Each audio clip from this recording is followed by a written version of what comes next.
And our fifth read aloud, we've had one chapter, two readings from Day's point of view, and one chapter, two readings from June's point of view.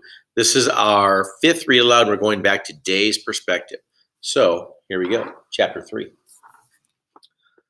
When I was 7 years old, my father came home from the war front for a week's leave.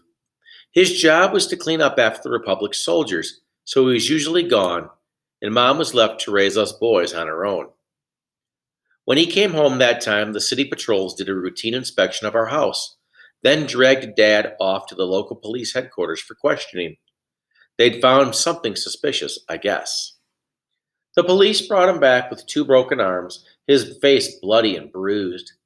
Several nights later, I dipped a ball of crushed ice into a can of gasoline, let the oil coat the ice in a thick layer, and lit it. Then I launched it with a slingshot through the window of our local police headquarters. I remember the fire trucks that came whizzing around the corner shortly thereafter, and the charred remains of the police building's west wing. They never found out who did it, and I never came forward. There was, after all, no evidence. I had committed my first perfect crime. My mother used to hope that I would rise up from my humble roots, become someone successful or even famous. I'm famous, all right, but I don't think it's what she had in mind. It's nightfall again, a good 48 hours since the soldiers marked my mother's door. I wait in the shadows of a back alley 1 block from the Los Angeles Central Hospital and watch its staff spill in and out of the main entrance. It's a cloudy night with no moon, and I can't even make out the crumbling bank tower sign at the top of the building. Electric lights shine from each floor, a luxury only government buildings and the elite's homes can afford. Military jeeps stack up along the street as they wait for approval to enter the underground parking lots. Someone checks them for proper IDs. I keep still, my eyes fixed on the entrance. I look pretty awesome tonight. I am wearing my good pair of shoes, boots made of dark leather worn soft over time, with strong laces and steel toes. Bought them with 150 notes from our stash. I have hidden a knife flat against the sole of each boot. When I shift my feet, I can feel the cool metal against my skin. My black trousers are tucked into my boots, and I carry a pair of gloves and a black handkerchief in my pockets. A dark, long sleeved shirt is tied around my waist. My hair hangs loose down my shoulders. This time I've sprayed my white blonde strands a deep black, as if I dipped them into crude oil. Earlier in the day, Tess had traded 5 notes for a bucket of pygmy pig's blood from the back alley of a kitchen. My arms, stomach, and face are smeared with it. I have also streaked mud on my cheeks for good measure. The hospital spans the first 12 floors of the building, but I'm only interested in the one without windows. That's the third floor, the laboratory, where the blood samples and medicines will be. From the outside, the third floor is completely hidden behind elaborate stone carvings and worn Republic flags. Behind the facade lies a vast floor with no halls and no doors, just a gigantic room, doctors and nurses behind white masks, test tubes and pipettes, incubators and gurneys. I know this because I've been there before. I was there the day I failed my trial, the day I was supposed to die. My eyes scan the side of the tower. Sometimes I can break into a building by running it from the outside. If there are balconies to leap from and window ledges to balance on, I once scaled a 4-story building in less than 5 seconds. But this tower is too smooth, with no footholds. I'll have to reach the lab from the inside. I shiver a little even in the warmth, and I wish I'd asked Tess to come with me. But 2 trespassers are easier to catch than 1. Besides, it's not her family who needs the medicine. I check to make sure I've tucked my pendant beneath my shirt. A lone medic truck pulls up behind the military jeeps. Several soldiers climb out and greet the nurses, while others unpack the truck's boxes. The leader of the group is a young, dark-haired man dressed all in black, except for 2 rows of silver buttons that line his officer jacket. I strain to hear what he's saying to one of the nurses. From around the lake's edge, the man tightens his gloves. I catch a glimpse of the gun at his belt. My men will be at the entrances tonight. Yes, Captain, the nurse says.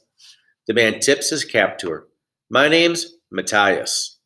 If you have any questions, come see me. I wait until the soldiers have spread out around the hospital's perimeter, and the man named Matthias has immersed himself in a conversation with two of his men. Several more medic trucks come and go, dropping off soldiers, some with broken limbs, some with gashes on their heads or lacerations on their legs. I take a deep breath and then step out of the shadows and stumble toward the hospital's entrance. The nurse spots me first, just outside the main doors. Her eyes dart to the blood on my arms and face. Can I be admitted, cousin? I call to her. I wince in imaginary pain. Is there still room tonight? I can pay. She looks at me without a pity before she returns to the scribbling on a notepad. Guess she doesn't appreciate the cousin affection. An ID tag dangles from her neck. What happened? She asks. I double over when I reach her and lean on my knees. Was in a fight, I say, panting. I think I got stabbed. The nurse doesn't look at me again. She finishes writing and then nods at one of the guards. Pat him down. I stay where I am, so two soldiers check me for weapons. I yelp on cue when they touch my arms or stomach. They don't find the knives tucked in my boots. They do take the little pouches of notes tied to my belt. My payment for entering the hospital, of course. If I was a gaudy rich sector boy, I'd be admitted without charge, or they'd send a doctor for free straight up to where I live. When the soldiers give the nurse a thumbs up, she points me toward the entrance. Waiting room's on the left. Have a seat. I thank her and stumble towards the sliding doors. The man named Matthias watches me as I pass. He's listening patiently to one of the soldiers, but I see him studying my face as if out of habit. I make a mental note of his face, too. The hospital is ghostly white on the inside. To my left, I see the waiting room, just like the nurse said. A huge space packed with people sporting injuries of all shapes and sizes. Many of them moan in pain. One person lies unmoving on the floor. I don't want to guess how long some of them have been here or how much they had to pay to get in. I note where all the soldiers are standing. Two by the secretary's window, two by the doctor's door far in the distance, several near the elevators, each wearing ID tags, and then I drop my eyes to the floor. I shuffle to the closet chair and sit. To the closest chair and sit. For once, my bad knee helps my disguise. I keep my hands pressed against my side for good measure. I count 10 minutes off in my head, long enough so that new patients have arrived in the waiting room and the soldiers are less interested in me. Then I stand up, pretend to stumble, and lurch toward the closest soldier. His hand reflexively moves to his gun. Sit back down, he says. I trip and fall against him. I need the bathroom, I whisper, my voice hoarse. My hands tremble as I grab his black robes for balance. The soldier looks at me in disgust, while some of the others snicker. I see his fingers creep closer to the gun's trigger, but one of the other soldiers shakes his head. No shooting in the hospital. The soldier pushes me away and points toward the end of the hall with his gun. Over there, he snaps. Wipe some of that filth off your face, and if you touch me again, I'll fill you with bullets. I release him and nearly fall to my knees. Then I turn and stagger toward the restroom. My leather boots squeak against the floor tiles. I can feel the soldier's eyes on me as I enter the bathroom and lock the door. No matter.